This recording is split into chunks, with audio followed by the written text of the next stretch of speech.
मोक्षमार्गस्य नेतारं भेत्तारं कर्मभूतताम्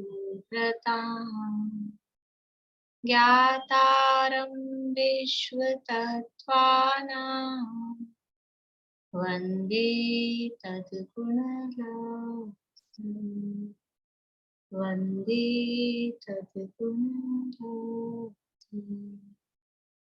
मोक्षमार्गे के नेता एवं कर्म पर्वतों के भेद और विश्व के सब तत्वों के ज्ञायक चेतन संवेद सद्गुण आप समान प्राप्त हो यही भावना भा कर दे विनय पूर्वक करूं वंदना बारंबार जिनेश्वर देव बारंबार जिनेश्वर।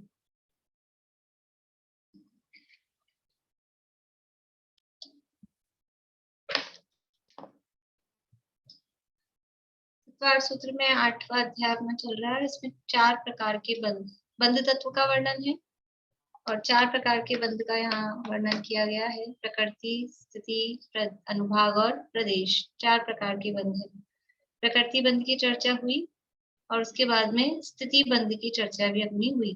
मूल प्रकृतियों में जगन्य स्थिति बंध, उत्कृष्ट स्थिति बंध और मूल प्रकृतियों में जगन्य स्थिति बंध के स्वामी, उत्कृष्ट स्थिति बंध के स्वामी। इस तरह से मूल प्रकृतियों में बताए हैं। मूल प्रकृतियों के आधार पे अपन ने यहाँ देखा है। मोहनीय कर्म की जगन्य स्थिति बंध का स्वामी, मोहनीय कर्म की जगन्य स्थिति किसको बनती है? 9वें गुण स्थान में। और 6 कर्मों की जगन्य स्थिति वो 10वें गुण स्थान में। आयु कर्म की जगन्य स्थिति किसको बनती है?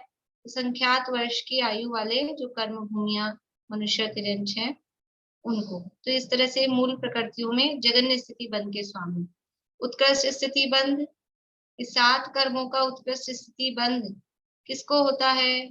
संगी, पंचेंद्रिय, पर्याप्तक, मिथ्या दृष्टि। 7 कर्मों का उत्कृष्ट स्थिति बंध उसको होता है। और आयु कर्म का उत्कृष्ट स्थिति बंध संगी, पंचेंद्रिय, पर्याप्तक। सम्यक दृष्टि भी हो सकता है, मिथ्या दृष्टि भी हो सकता है। इस तरह से ये मूल प्रकृतियों में उत्कृष्ट स्थिति बंध के स्वामी और जगन्य स्थिति बंध के स्वामी 8 कर्मों में। यानी आपने वो जो कॉलम बनाए थे ना, नाम लिखे थे कर्मों के, फिर उसकी उत्कृष्ट स्थिति और जगन्य स्थिति, ये एक बना लिया था आपने। अगर वहां जगह हो तो वहां, नहीं तो फिर नाम लिखना है कर्मों के, फिर उत्कृष्ट स्थिति और उसके सामने उत्कृष्ट स्थिति का स्वामी। ज्ञानावर्ण का उत्कृष्ट स्थिति बंध का स्वामी कौन होगा? संगी, पंचेंद्रिय, पर्याप्तक, मिथ्या दृष्टि। दर्शनावर्ण का उत्कृष्ट स्थिति बंध का स्वामी कौन है? संगी, पंचेंद्रिय, पर्याप्तक, मिथ्या दृष्टि। यद्यपि वो एक लाइन में यहाँ लिखा है, लेकिन आप उसमें कॉलम में लिख लेंगे तो आपको क्लियर हो जाएगा, समझ में आ जाएगा। तो यहाँ लिखा कर्म का नाम, फिर ये उत्कृष्ट स्थिति, ये उत्कृष्ट स्थिति का स्वामी, फिर जगन्य स्थिति और जगन्य स्थिति का स्वामी। ठीक है, ऐसे यहाँ सामने के सामने अपने को दिखेगा तो समझ में आ जाएगा। ठीक है, वहीं जगह हो तो वहीं, नहीं तो एक बार फिर से 8 नाम लिखने हैं, 8 चीजें लिखनी है 5 बार बस। ठीक है, तो आपको क्लियर हो जाएगी चीज कि क्या है। किसी भी कर्म का पूछे, वेदनीय कर्म का जगन्य स्थिति बंध का स्वामी कौन होगा? वेदनीय कर्म की जगन्य स्थिति बंध का स्वामी कौन होगा? बोलो पारुल। सेनी, पंचेंद्रिय, पर्याप्तक, मिथ्या दृष्टि। क्या पूछा है प्रश्न?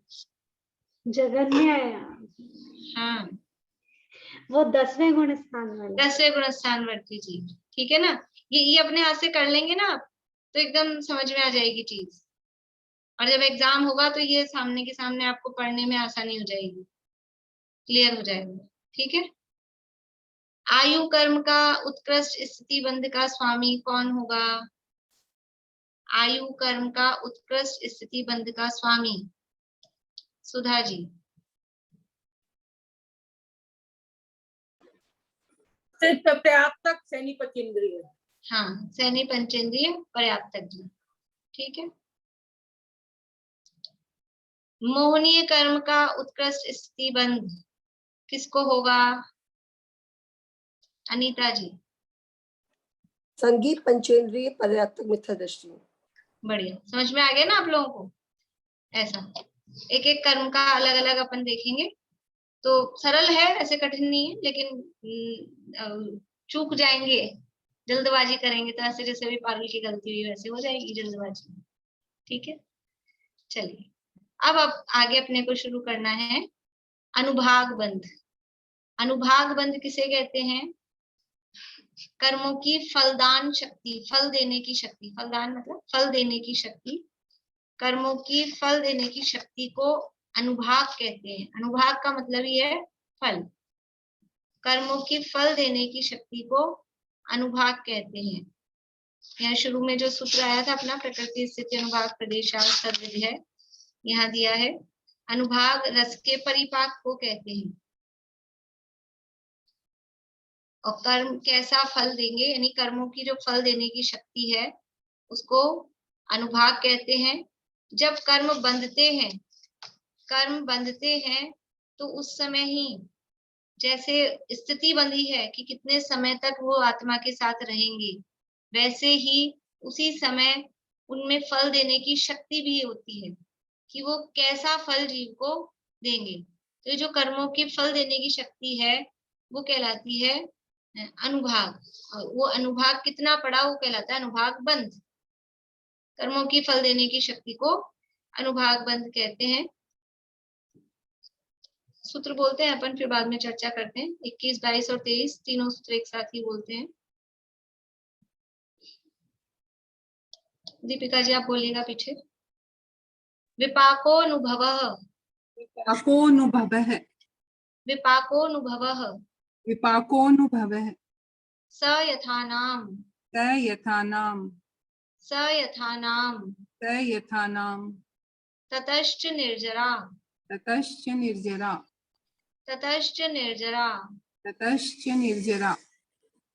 देखिए पहले बड़ा बड़ा सूत्र आपको बता दिया, अभी छोटे छोटे सूत्र दिए आपको राहत देने के लिए। विपाको अनुभव, विपाक यानी फल, वही है अनुभव। अनुभव अनुभाग को ही कहते हैं। देखो जब फल आता है, फल का हम क्या, फल को हम अनुभव करते हैं। फल का मतलब क्या है, उसको हम फील करते हैं। तो इसलिए अनुभव कहो या अनुभाग कहो, दोनों एकार्थवाची हैं। यहाँ अनुभव शब्द दिया है, और जो पीछे सूत्र था प्रकृति स्थिति अनुभाग प्रदेशास तद्विधि है, वहां अनुभाग शब्द दिया था तीसरे नंबर के सूत्र में। यहाँ अनुभव शब्द दे रहे हैं, दोनों का अर्थ एक ही है। जो विपाक है, विपाक यानी कर्मों का जो फल है, विपाक का मतलब होता है फल, वो फल को ही अनुभव या अनुभाग कहते हैं। कर्म का जो फल है उसी को अनुभाग कहते हैं। तो जब कैसा फल दे रहा है, ये जो उसमें शक्ति पड़ी है, उसी का नाम अनुभाग बंध है। तो विपाको अनुभव है, यानी विपाक को या फल को अनुभव या अनुभाग कहते हैं। स यथा नाम, वो अनुभाग आता कैसे है, वो फल किस टाइप का आएगा, कैसा आएगा। स यानी वह यानी अनुभव, अनुभाग। यथा नाम, यथा नाम यानी जैसा उस कर्म का नाम है, उस कर्म के नाम के अनुसार ही फल आएगा। मतलब कर्म तो है ज्ञानावरण, और फल क्या दे, फल ये दे कि हमारे समझ लो हमको दान नहीं देने दे। कर्म तो है ज्ञानावरण और हमारे शरीर में रोग उत्पन्न कर दे, ऐसा होगा, ऐसा फल आएगा ज्ञानावरण का? नहीं, ज्ञानावरण का फल अपने नाम के अनुसार, यानी ज्ञान पे आवरण डालने रूप।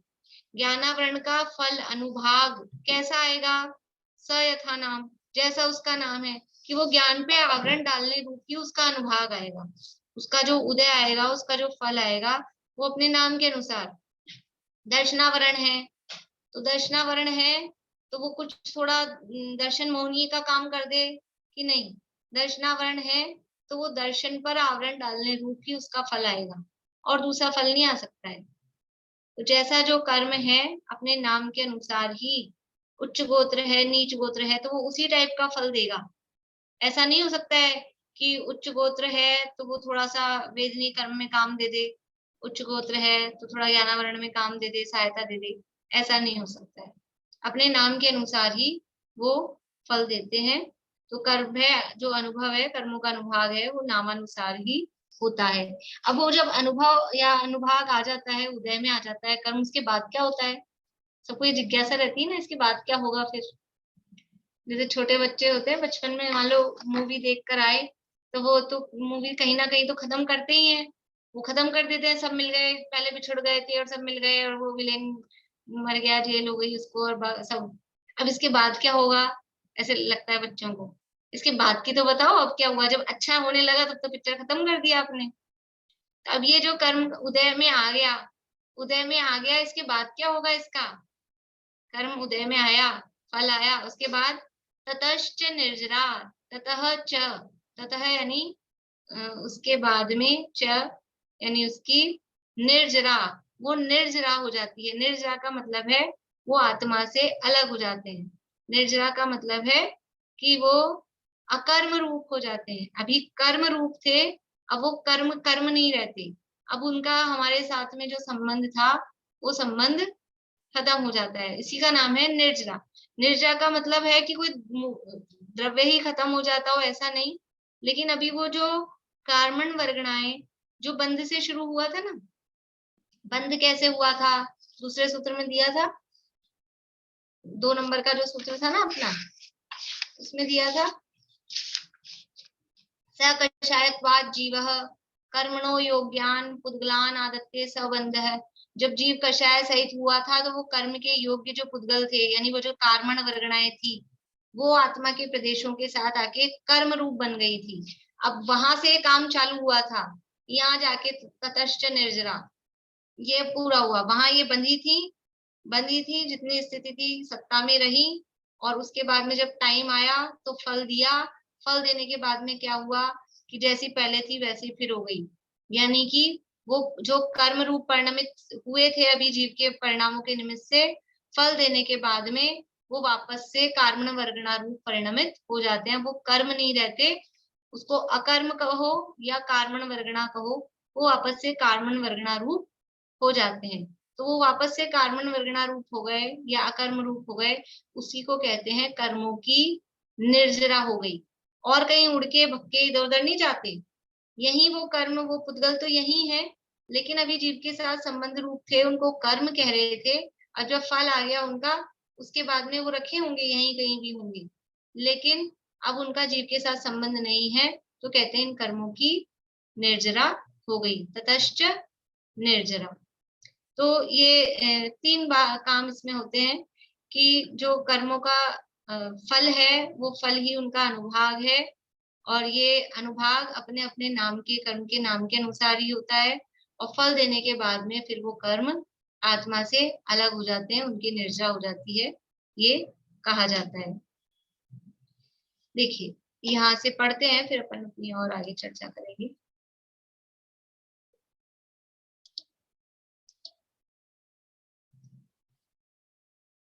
विपाक को अनुभव अनुभाग कहते हैं। वह अनुभव कर्मों के नामानुसार ही होता है। फल दे चुकने के बाद उस कर्म की निर्जरा हो जाती है। अब विपाक किसे कहते हैं? तो कह रहे हैं विशेष प्रकार के पाक को विपाक कहते हैं। पाक का मतलब भी वही है, फल। विशेष प्रकार का पाक बोलते, पाक व्यंजन, वो भी क्या है, वो कोई मतलब कुछ फल मिल रहा है ना, तो विशेष प्रकार के पाक को उदय के लिए भी पाक शब्द कहते हैं। पक गया है, ऐसा बोलते हैं, आम पक गया है। पक गया है ना मतलब अब उसमें रस आ गया है। पक जाता है कोई चीज, कच्ची चीज काम में लो, और पकी हुई, चाहे फल हो, चाहे अपन कुछ चीज बना रहे हैं, सब्जी रोटी दाल चावल, तो कच्चा हो यूज में लेते हैं कि पकने के बाद पक जाता है, तो उसका मतलब वो भोगने योग्य, काम में लेने योग्य हो जाता है। तो विशेष प्रकार का पाक वो विपाक है, यानी कर्म पक गया है। पक गया है मतलब अब वो काम में आएगा। जैसे कि फल पक जाता है पेड़ पर, तो पेड़ पे से पकने के बाद में क्या होता है, या तो तोड़ लो उसको माली, नहीं तो खुद ही पक जाता है, तो अपने आप ही टूट जाता है।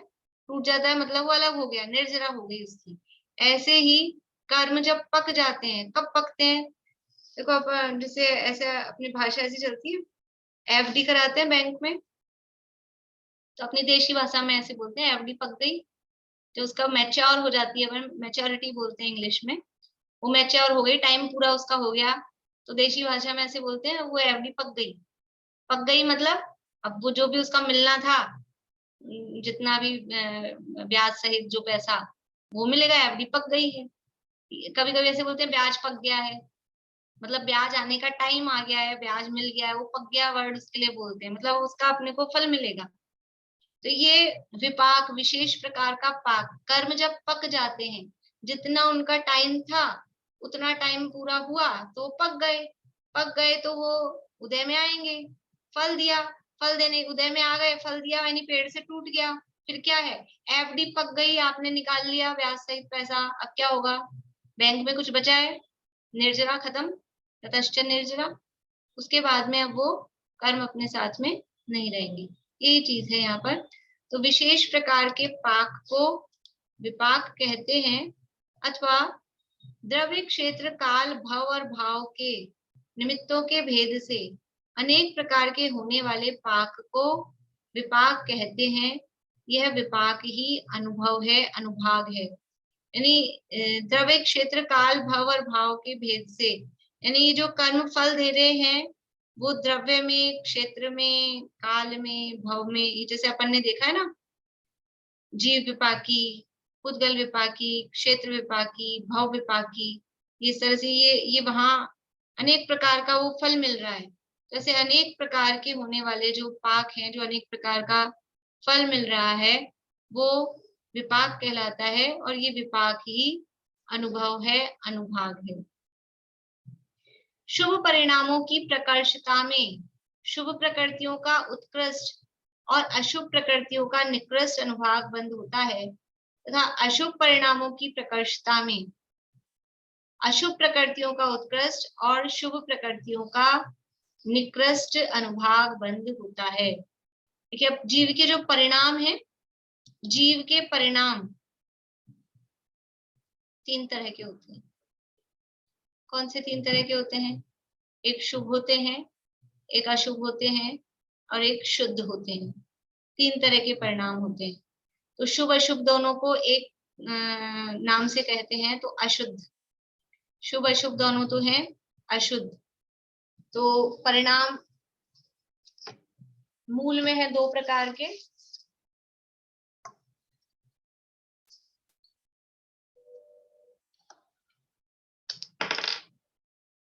जीव के परिणाम, एक शुद्ध परिणाम, एक अशुद्ध परिणाम। कर्म बंध किससे होना चाहिए? कर्मों का बंध शुद्ध परिणामों से होना चाहिए कि अशुद्ध परिणामों से? अशुद्ध परिणामों से। ठीक है, शुद्ध परिणाम है वो कर्म बंध उससे नहीं होता है, अशुद्ध परिणामों से कर्म बंध होता है। अशुद्ध परिणाम है 2 टाइप के। कौन से 2 टाइप के हैं? एक है शुभ और एक है अशुभ।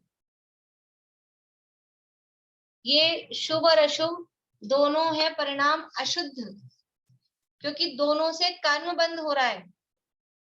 जिनसे कर्म बंध होता है वो है अशुद्ध, और जिनसे कर्म बंध नहीं होता है वो है शुद्ध। तो चाहे शुभ भाव हो चाहे अशुभ भाव हो, दोनों से ही कर्म बंध होता है, इसलिए दोनों अशुद्ध परिणाम है। ठीक है, तो अभी यहाँ 2 इसको तो अपने को देखना ही नहीं, क्योंकि इससे तो कर्म बंध ही नहीं रहा है। यहाँ बात चल रही कर्मों की, कर्म बंध की, बंध का अध्याय है। तो अभी जीव के जो भाव है, अब अपन उनको 2 रूपों में देख रहे हैं। कर्म बंध के योग्य जो जीव के भाव हैं, जिनसे कर्म बंधता है, वो है एक शुभ भाव, एक अशुभ भाव। शुभ भाव और अशुभ भाव। तो क्या कह रहे हैं यहाँ, शुभ भावों की प्रकर्षता में शुभ परिणामों की प्रकर्षता, प्रकर्षता मतलब अधिकता, शुभ परिणाम यदि अधिक हैं तो क्या होगा। अभी क्या है कि एक सूत्र अभी लास्ट में आएगा, लेकिन अपन ने चर्चा थोड़ी थोड़ी इसकी कर ली है। जो 148 कर्म प्रकृतियां हैं, 148 कर्म प्रकृतियों में 100 प्रकृतियां तो है पाप रूप, अशुभ रूप, और 68 प्रकृतियां हैं शुभ रूप, पुण्य रूप। ठीक है, यानी मतलब ये है कुछ पुण्य रूप प्रकृतियां हैं, कुछ पाप रूप प्रकृतियां। अभी संख्या में मत जाओ आप, वो चर्चा अपन वहीं करेंगे। कुछ प्रकृतियां 148 में से कुछ शुभ रूप हैं, कुछ अशुभ रूप हैं। तो शुभ प्रकृतियां कैसे बनती हैं, शुभ कैसे, शुभ रूप है अशुभ रूप है का मतलब क्या है कि उनका अनुभाग, जो वो प्रकृतियां हैं उनका जो अनुभाग है, कुछ का अनुभाग शुभ रूप है, कुछ का फल हमको अच्छा लगता है, और कुछ का फल वो है अशुभ रूप, वो खराब लगता है, अप्रशस्त लगता है। तो अच्छा अनुभाग बंधे, प्रशस्त अनुभाग बंधे, वो कैसे होता है, या खराब फल बंधे, ये कैसे होता है। यानी किसी जीव को कर्म बंध रहे हैं तो हमको उसमें अनुभाग पुण्य प्रकृतियों में अच्छा मीठा मीठा अनुभाग मिले, पाप प्रकृतियों का अनुभाग, पाप प्रकृतियों का फल कम मिले, ऐसा कैसे होता है। उसके लिए कह रहे हैं कि यदि शुभ परिणामों की अधिकता है, तो ये जो शुभ प्रकृतियां हैं, अभी तो ये परिणाम है, अब वो प्रकृतियां देखो, अभी तो परिणाम दो प्रकार के हैं जीव के। ठीक है, देखो इसको ऐसे देखते हैं अपन,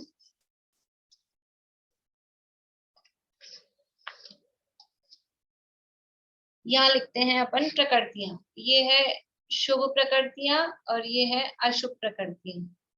ठीक है,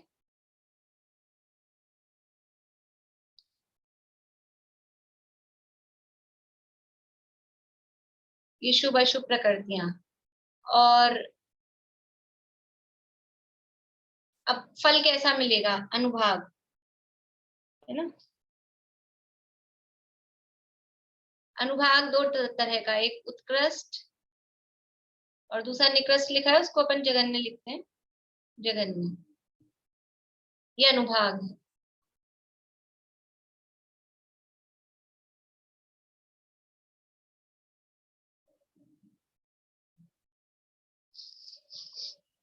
यानी उत्कृष्ट अनुभाग, जघन्य अनुभाग, दो तरह का अनुभाग बनेगा। ये है शुभ प्रकृतियां, ये अशुभ प्रकृतियां, प्रकृतियां।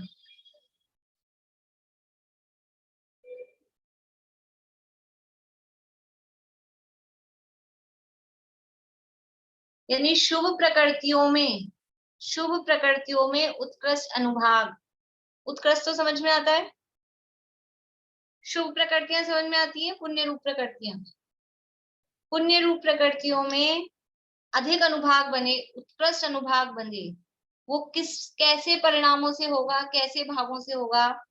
तो कह रहे हैं शुभ परिणामों की प्रकर्षता में, यानी उत्कृष्ट शुभ परिणाम होंगे, उत्कृष्ट शुभ परिणाम होंगे।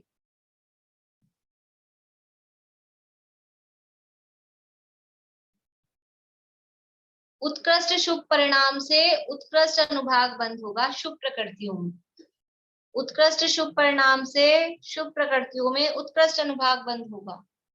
ठीक है, शुभ प्रकृतियों का उत्कृष्ट अनुभाग बंध किससे होगा, कि उत्कृष्ट ही शुभ परिणाम होंगे।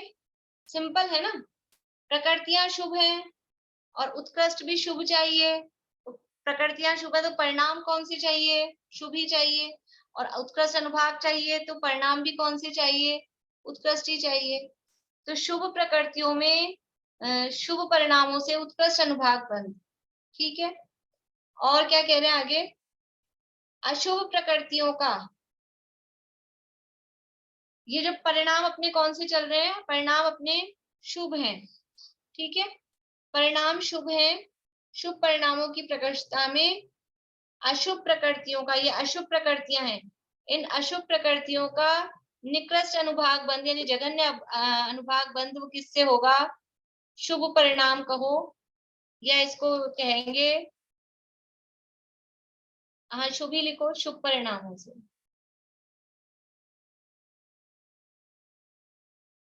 ये उत्कृष्ट शुभ परिणामों से तो शुभ प्रकृतियों का उत्कृष्ट अनुभाग बंद हुआ था, और यहाँ भी उत्कृष्ट लिख सकते हैं, उत्कृष्ट शुभ परिणामों से।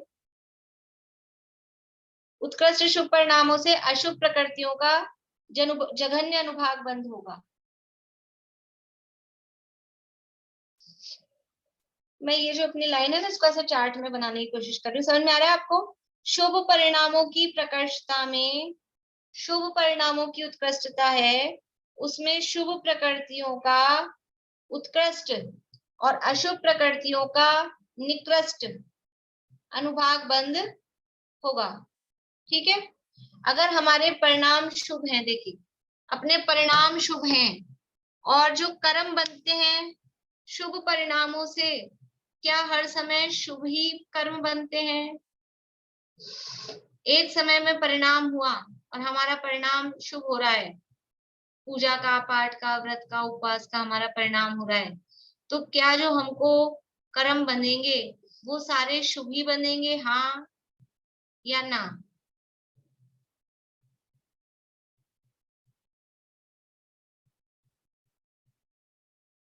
नहीं बनेंगे। क्यों नहीं बनेंगे? बोले आयुषी, क्यों नहीं बनेंगे? भाभी हर टाइम थोड़ी शुभ परिणाम रहेंगे, एक के नहीं, बाद अभी अभी शुभ हो रहा है इस समय, बिल्कुल ये वाला टाइम अपन ने लिया, ठीक है। हाँ।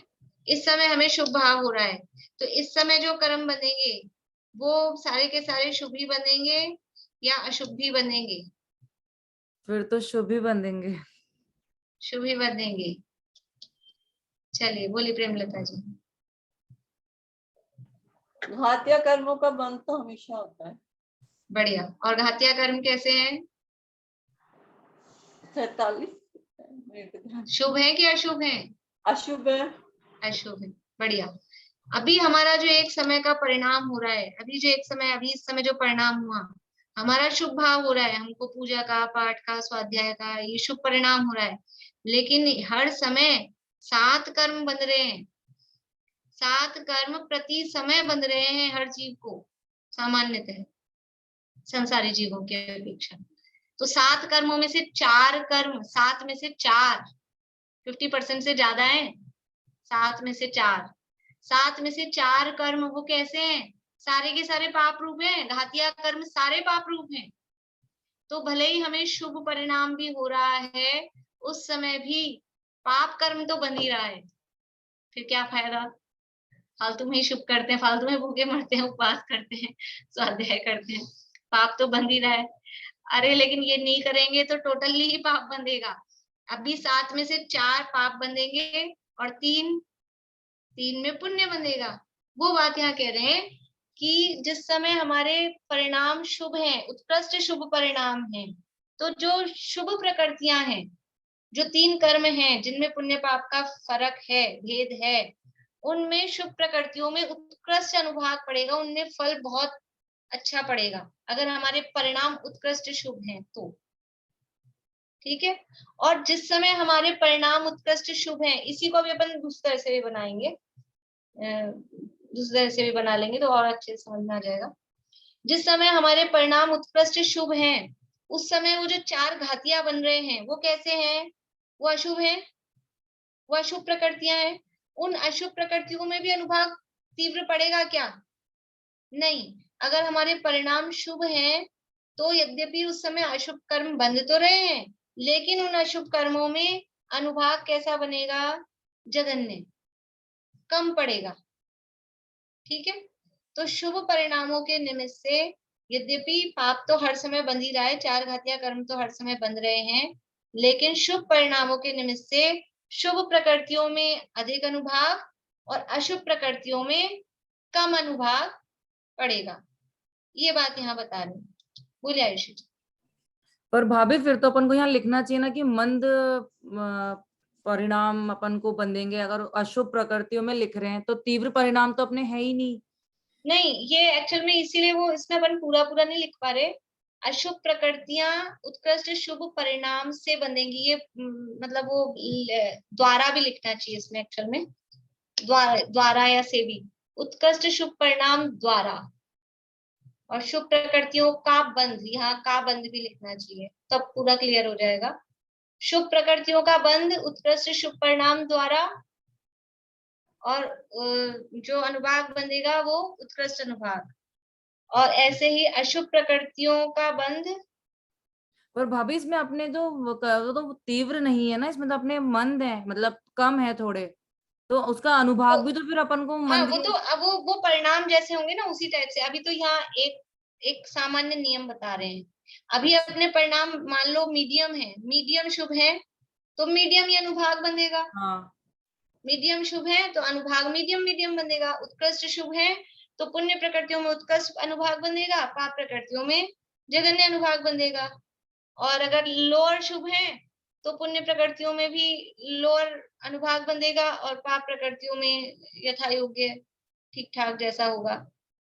डिपेंड करेगा वो परिणामों पे। तो अब परिणाम तो बहुत सारे टाइप के हैं, तो एक उत्कृष्ट पकड़ेंगे और एक जघन्य पकड़ेंगे, फिर उसके आधार पे उसका डिवीजन देखेंगे। बोलिए, इसको अपन दूसरी तरह से बनाते हैं तो फिर और ये थोड़ा ऐसा हुआ।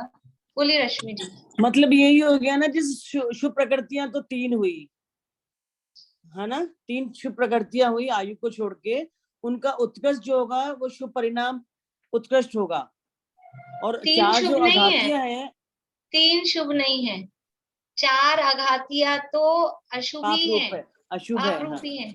और हाँ 4 घात नहीं, सॉरी, 4 घातियां तो पाप रूपी है, आघातियां नहीं, हाँ 4 हाँ, घातियां तो पाप रूपी है। पाप रूप है। हाँ, और 4 अघातियाओं में पुण्य रूप भी है, पाप रूप भी है। नहीं आयु को छोड़ते हैं ना, आयु को छोड़ के। आयु में भी पुण्य रूप भी है, पाप रूप भी। आयु को तो इसलिए छोड़ा है कि उसका बंध हर समय नहीं होता, इसलिए उसको छोड़ा अच्छा है, अच्छा, इसलिए उसको छोड़ा है। लेकिन उसमें भी 3 आयु पुण्य रूप है, 1 आयु पाप रूप है, उसमें भी पुण्य पाप रूप है। मतलब जो घातिया कर्मों की है वो अशुभ प्रकृतियां, उसका उत्कृष्ट होगा, वो जघन्य हो जाएगा परिणाम जो होगा, जघन्य परिणाम। जो शुभ परिणाम आएंगे वो जघन्य होंगे। अभी मैं समझी मतलब नहीं। आप नहीं समझ पाए, मैं दोबारा बताती हूँ, अभी रुकिए, हाँ क्लियर नहीं है आपको। बोलिए रेणु जी। मैं भी यही बोल रही थी कि ये जो आप लिखो ना उत्कृष्ट शुभ परिणाम, ये जो अशुभ प्रकृतियों का, वो मैं नहीं समझ पाई। अभी दोबारा से इसको दूसरी तरह से लिखते हैं अपन।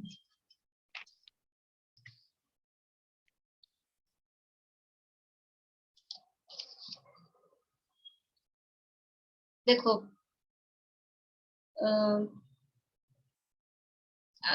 एक समय में जब बंद हो रहा है तो 4 तो घातिया कर्मों का हो रहा है, ठीक है, 4 घातिया कर्मों का हो रहा है और 3 अघाती कर्मों का। ये तो प्रति समय हो रहा है। आयु कर्म का भी बंद होता है पर वो हर समय नहीं होता, इसलिए आयु कर्म को छोड़ा है। आयु कर्म को इसलिए नहीं छोड़ा है कि उसमें पुण्य पाप का भेद नहीं है, पुण्य पाप का भेद तो उसमें भी है, लेकिन आयु का बंध हर समय नहीं होता, इसलिए उसको छोड़ा है। तो ये 4 घातियां तो सारे के सारे पाप रूप है। तो जब हमारे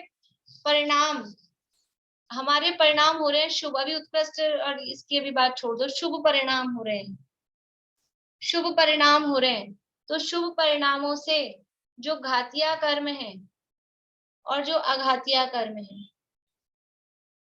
घातिया कर्मों में कैसा अनुभाग बंधेगा? शुभ से, शुभ परिणामों से घाती कर्म का अनुभाग कैसा होगा, कैसा पड़ेगा?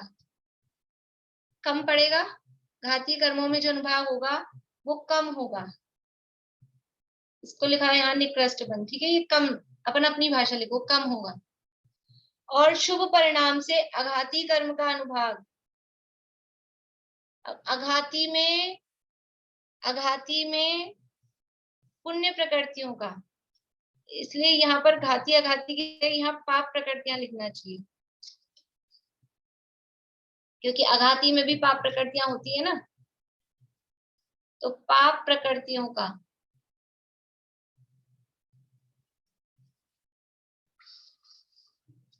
और यहाँ पुण्य प्रकृतियों का।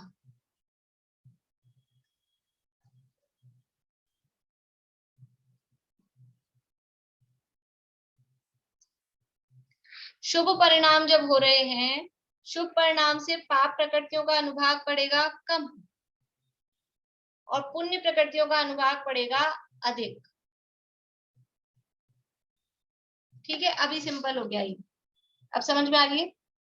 जब हमारे परिणाम शुभ हैं, शुभ परिणाम होने पर भी प्रकृतियां तो दोनों टाइप की बन रही हैं, पुण्य भी और पाप भी, लेकिन पाप प्रकृतियों में अनुभाग पड़ेगा कम और पुण्य प्रकृतियों में अनुभाग पड़ेगा ज्यादा, अधिक।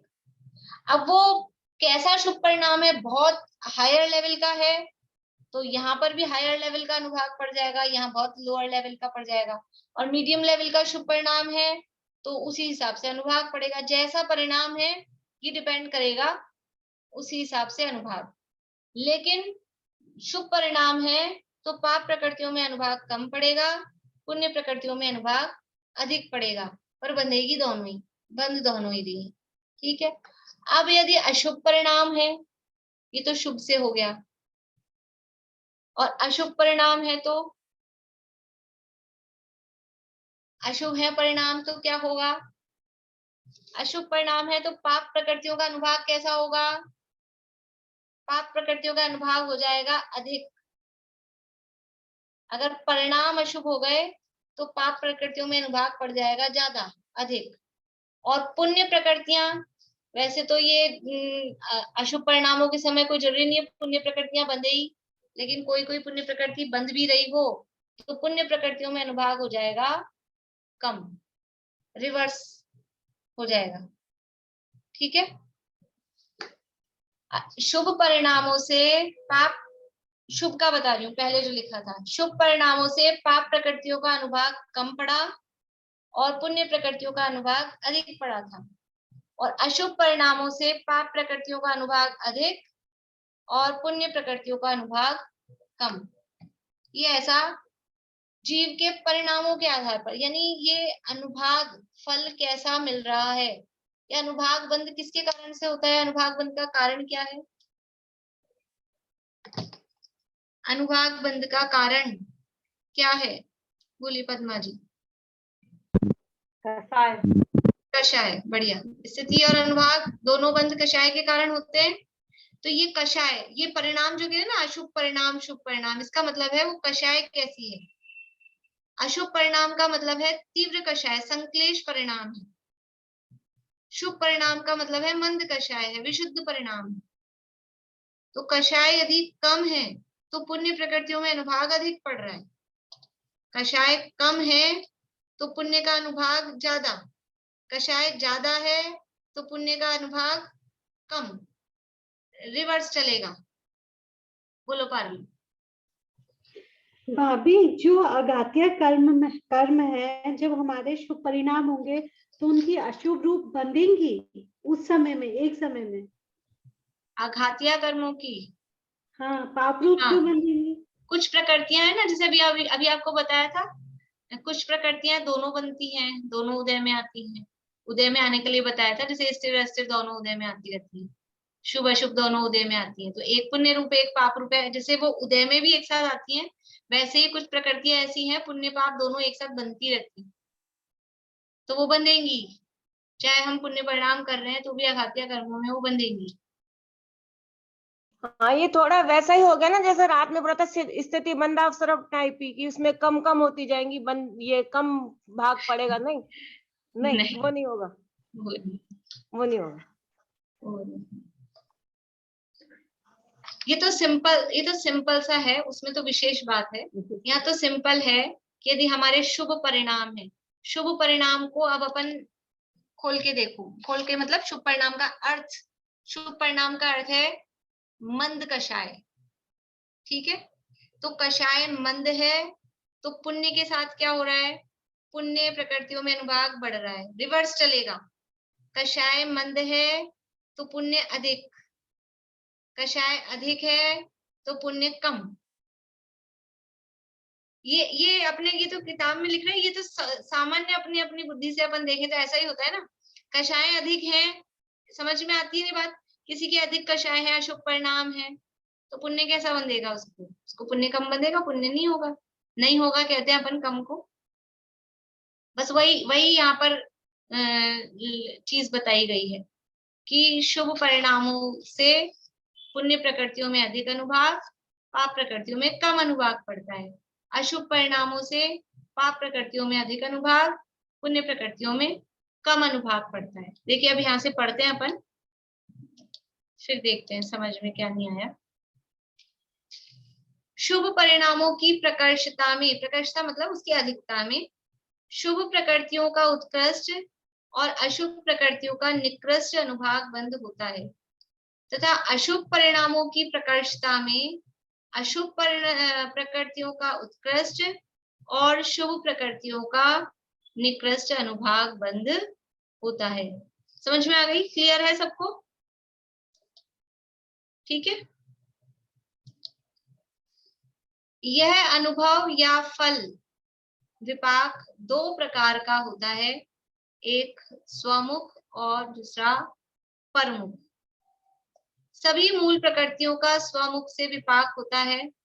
उत्तर प्रकृतियों में आयु, दर्शन मोहनी और चारित्र मोहनी को छोड़कर शेष सजातीय प्रकृतियों का विपाक परमुख से भी होता है।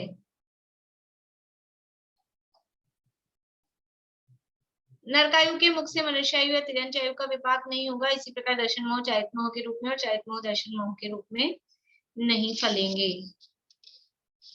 देखिए क्या कह रहे हैं यहाँ पर, जो कर्म का जो ये फल होता है, विपाक होता है, ये दो टाइप से होता है। कर्म जो फल देते हैं दो टाइप से देते हैं। कैसे देते हैं कि या तो खुद दें, उसको कहते हैं स्वमुख। ऐसे होता है ना, कुछ लोग मतलब जिसे बोलते हैं चंट होते हैं, होशियार होते हैं, दूसरे की डांट मतलब दूसरे को कोई डांट पिटानी है, दूसरे को पिटाई करवानी है तो खुद अपने हाथ से नहीं मारेंगे, किसी को भड़काएंगे और फिर उससे पिटाई करवाएंगे। ऐसा होता है, बच्चों में होता है, बड़ों में भी होता है, सब तरह का है कि खुद अपने मुंह से बुरा नहीं बनेंगे, अपन क्यों बुरे बने, दूसरे को माध्यम बना के और उसको बीच में लेके और फिर वो करते हैं। ऐसे ये कर्म में होता है। यानी कर्म का जो फल आता है दो टाइप से आ सकता है, एक है स्वमुख से, एक है परमुख। स्वमुख मतलब जो कर्म बंधा है, जिस नाम का जो कर्म बंधा है वो डायरेक्टली खुद ही उदय में आके फल दे दे, वो कहलाता है स्वमुख।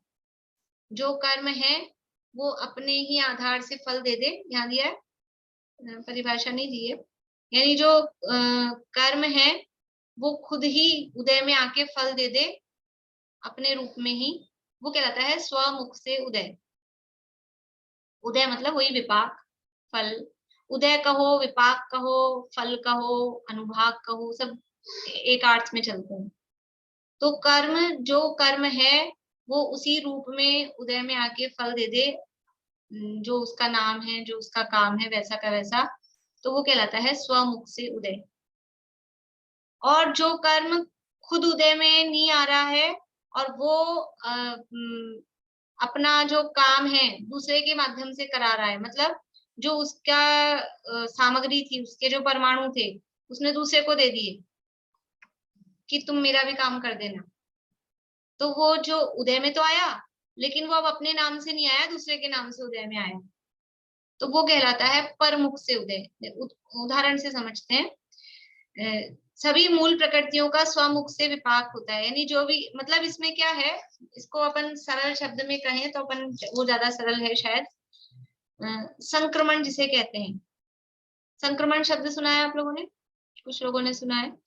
संक्रमण का मतलब होता है एक कर्म का दूसरे कर्म में बदल जाना, वो कहलाता है संक्रमण।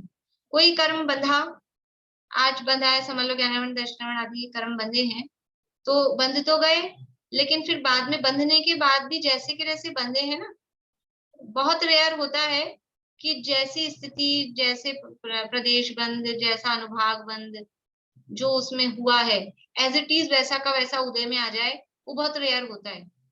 वरना क्या होता है, कर्म बंध तो गए, अभी बंधने के बाद में भी जीव के परिणामों के निमित्त से इनमें उथल पुथल होती रहती है। यानी कभी संक्रमण हो जाता है, एक कर्म दूसरे कर्म रूप बदल जाता है, कभी उसके अनुभाग में फर्क पड़ जाता है, कभी उसकी स्थिति में फर्क पड़ जाता है। बंधे हुए कर्मों में भी जीव के परिणामों के निमित्त से। तो स्थिति में परिवर्तन हो जाए, अनुभाग में परिवर्तन हो जाए, वो कर्म ही दूसरे कर्म रूप कन्वर्ट हो जाए, ये सब उसमें हो सकता है। तो कौन से कर्म में कोई कर्म कन्वर्ट हो सकता है, तो उसके क्या नियम है? मूल प्रकृतियों में आपस में कन्वर्जन नहीं होगा। मूल प्रकृतियां हैं, मूल प्रकृतियां मतलब ज्ञानावरण, दर्शनावरण, वेदनीय, मोहनीय, आयु, नाम, गोत्र, अंतराय, ये आपस में नहीं बदलेंगे कि ज्ञानावरण बदल के दर्शनावरण हो जाए, दर्शनावरण बदल के अंतराय हो जाए, अंतराय बदल के वेदनीय हो जाए। मूल प्रकृतियों में आपस में संक्रमण नहीं होता।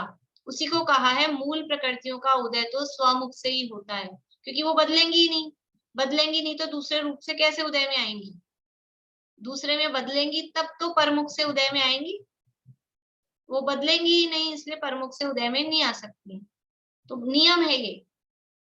पहला नियम क्या है? इसको आप संक्रमण के नियम भी करके लिख सकते हैं,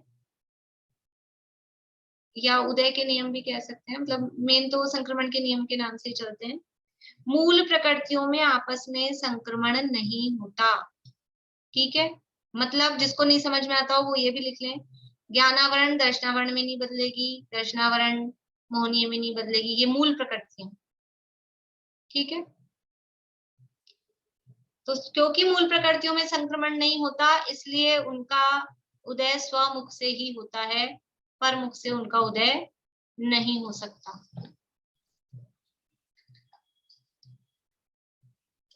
समझ में आ रहा है कि नहीं सबको? शीला, अभी समझ में आ रहा है?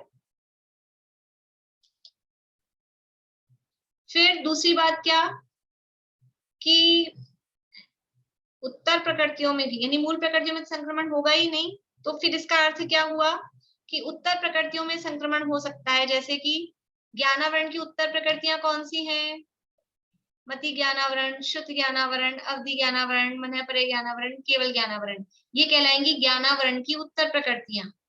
तो इनमें आपस में संक्रमण हो सकता है, मतलब ज्ञानावरण के परमाणु, मति ज्ञानावरण के परमाणु वो अवधि ज्ञानावरण में कन्वर्ट हो सकते हैं, अवधि ज्ञानावरण के परमाणु वो शुद्ध ज्ञानावरण में कन्वर्ट हो सकते हैं, शुद्ध ज्ञानावरण के परमाणु केवल ज्ञानावरण में कन्वर्ट हो सकते हैं। यानी इनमें आपस में कन्वर्जन, यानी जो एक ही फैमिली के हैं, इसे बोलते हैं सजातीय।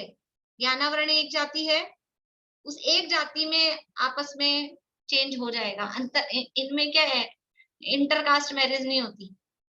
ज्ञानावरण की जाति है तो ज्ञानावरण की जाति वाले ज्ञानावरण में ही मिलेंगे। तो कोई मति ज्ञानावरण बंधा था कर्म, और फिर वो शुद्ध ज्ञानावरण में कन्वर्ट हो गया, तो वो शुद्ध ज्ञानावरण रूप होकर उदय में आ रहा है, उसको कहते हैं परमुख से उदय में आया। ठीक है, ये कहलाएगा परमुख से उदय में आया। तो उत्तर प्रकृतियों में ऐसा संक्रमण, उत्तर प्रकृतियों में संक्रमण होके परमुख से उदय में आ सकती है। लेकिन अब उत्तर प्रकृतियों में कुछ अपवाद हैं, जैसे कि मोहनीय कर्म की उत्तर प्रकृतियां क्या हैं? एक दर्शन मोहनीय और एक चारित्र मोहनीय, लेकिन उनमें आपस में संक्रमण नहीं होता। दर्शन मोहनीय और चारित्र मोहनीय में आपस में संक्रमण नहीं होता। दर्शन मोहनीय और चारित्र मोहनीय में आपस में संक्रमण नहीं होता। रजनी जी मुंबई, समझ में आ रहा है आपको? लिखिए, आप लिखिए, ये नियम है, लिखिए। ये मतलब एक बार में याद नहीं भी होंगे, लिखेंगे।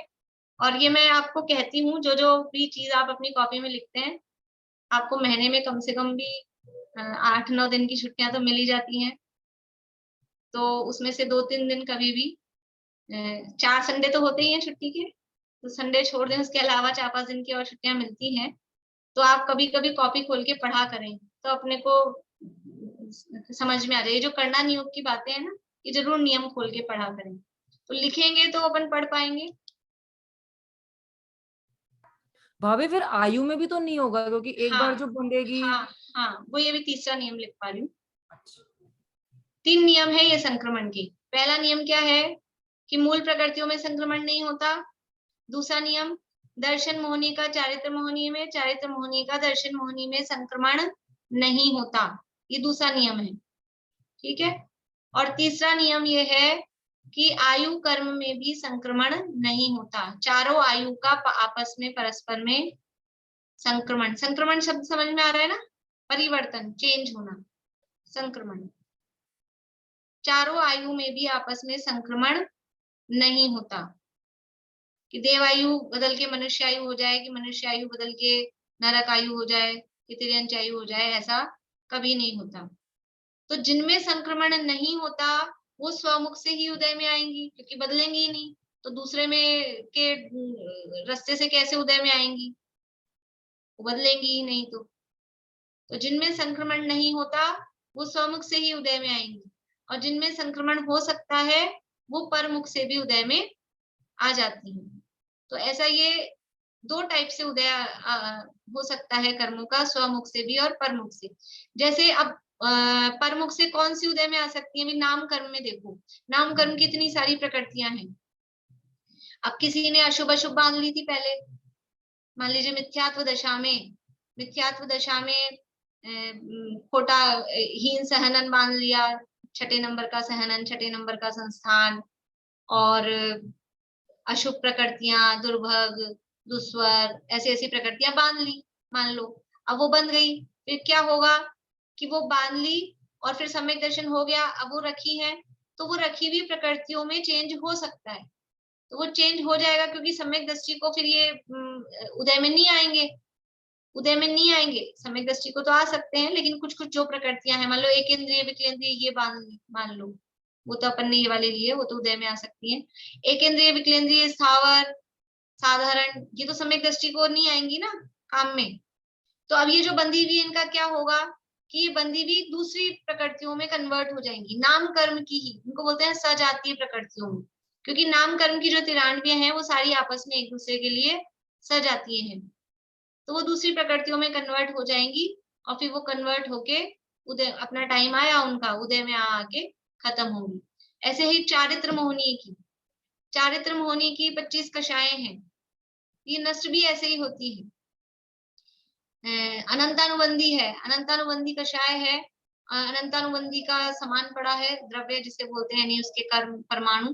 तो जब उसको नष्ट होना होता है तो क्या करते हैं वो अपने परमाणु सबको बांट जाती है, अप्रत्याख्यान को भी, प्रत्याख्यान को भी, संयोजन को भी, तुम ले लो सब मेरा सामान, और वो सामान अपना बांट के वो चली जाती है, मतलब नष्ट हो गई, खत्म हो गई। तो वो जो परमाणु अनंतानुबंधी के थे वो अप्रत्याख्यान, प्रत्याख्यान, संयोजन रूप हो गए, अब वो उस रूप होके उदय में आ रहे हैं। ऐसे ही अप्रत्याख्यान प्रत्याख्यान रूप हो जाती है, प्रत्याख्यान संचलन क्रोध रूप, फिर मान रूप, ऐसे होके ही ये नष्ट होती है। मैं केवल उदाहरण के लिए बता रही हूँ आप लोगों को, कोई बात नहीं है समझ में आ रहा, मतलब ये खत्म इस तरह से होती, कन्वर्ट होती है। तो ये जब कन्वर्ट हो के उदय में आ रही है तो ये कहलाता है परमुख से उदय में आ रही है। जैसे कि एक और उदाहरण देके बस पूरी बात करती हूँ। जैसे कि अभी हमको जो गति बनती है ना, 4 गतियां हैं, आयु नहीं, गति, नाम कर्म का जो भेद है गति, तो हमको कभी मनुष्य गति बन रही है, कभी देव गति बन जाती है, कभी तिरंज गति बन जाती है, कभी नरक। अभी इस मनुष्य पर्याय में ही कभी कुछ चारों तरह की बंधे जा रही है। यदि सम्यक दर्शन हो गया है तो नरक और तिरंज ये गतियां नहीं बंधेगी, लेकिन मिथ्या दृष्टि है तो चारों गतियां उलट पुलट होके बनती रहती हैं। अब मान लीजिए बाद में चले गए देव में, अब देव में चले गए, बंधी भी तो चारों थी, तो क्या होगा वहां पर, वो जो नरक बांधी है वो वहां देव में उदय में आएगी, उसकी स्थिति पूरी हो जाएगी, तो वो स्थिति तो उसकी पूरी होगी, लेकिन वो जो नरक गति बंधी थी वो परमुख से उदय में आएगी, वो देव गति में कन्वर्ट होके देवगति रूप होकर उदय में आएगी। जो तिरंज गति बांधी थी वो भी परमुख से उदय में आएगी, मतलब वो देवगति रूप कन्वर्ट होके देवगति रूप होके उदय में आएगी। तो जो भी अलग अलग हमने बांधी हो कुछ भी, लेकिन वो उदय वहां देवगति में पहुंचने पर वो किस रूप में उदय में आएंगी कि वो सारी देवगति रूप होके उदय में आएंगी, तो उनको कहा जाएगा वो परमुख से उदय में आ रही है, कन्वर्ट हो रही है। तो ऐसा ही है कर्मों का उदय, ये 2 प्रकार से होता है, एक स्वमुख से और एक परमुख से। और अभी आपके प्रश्न है, और बाकी और कल कर लेंगे भी चर्चा, समय अपना हुआ है। एक बार आप स्वमुख और परमुख की परिभाषा भी लिखवा दो। कल लिखवा दूंगी और प्रॉपर जो है। बोलिए रश्मि जी। मतलब जैसे कैसे आएगी देवगति में नरक गति की प्रमुख कैसे आएगी? मतलब वो जो नरक गति बंधी थी ना, हाँ नरक गति के जो परमाणु थे वो हाँ। परमाणु देवगति रूप कन्वर्ट हो जाएंगे, देवगति रूप कन्वर्ट हो जाएंगे, फिर देवगति बन गई। अब देवगति बन के उदय में आ रही है, देवगति बन गई वो, हाँ तो हाँ। उसको बोलेंगे वो परमुख से उदय में आ रही है। दीदी इसको ऐसे भी बोल सकते हैं ना, जो संक्रमण नहीं होने वाली वो स्वयमुख, और जो संक्रमण होने वाली वो परमुख भी है। हाँ हाँ एक ही बात है बस। ठीक। हाँ। भाभी ये जो नाम कर्म की प्रकृतियां हैं उत्तर जो है उनमें भी नहीं हो सकता, उत्तर की जो उत्तर है उनमें हो सकता है ऐसा? नहीं नहीं, हो जाता है आपस में, गति जाति में शरीर उसमें ऐसे हो सकता है।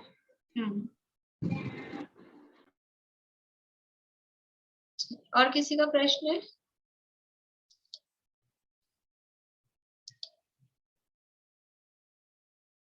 नहीं है ना किसी का?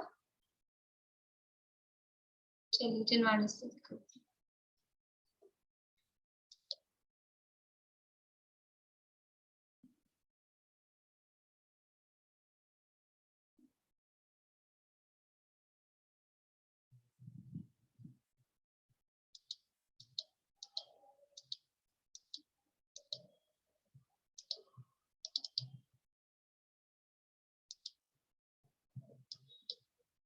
आशा आंटी कुछ पूछ रहा है?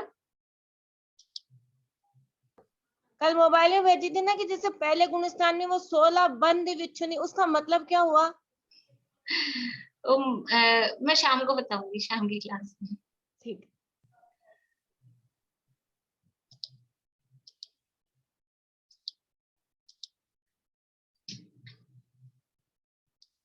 जोग धरे रहे जोग सो भिन्न अनंत गुणात्म केवल ज्ञानी, तासुरी दर है सोनिक सी सारी का सम वैश्रुत सिंधु समान, याति अनंत न यातम लक्षण सत्य स्वरूप सिद्धांत बखानी, बुद्ध लखे न लखे दुर्बुद्ध सदा जग माही जगे जिनवानी, बुद्ध लखे न लखे दुर्बुद्ध सदा जग माही जगे जिनवानी।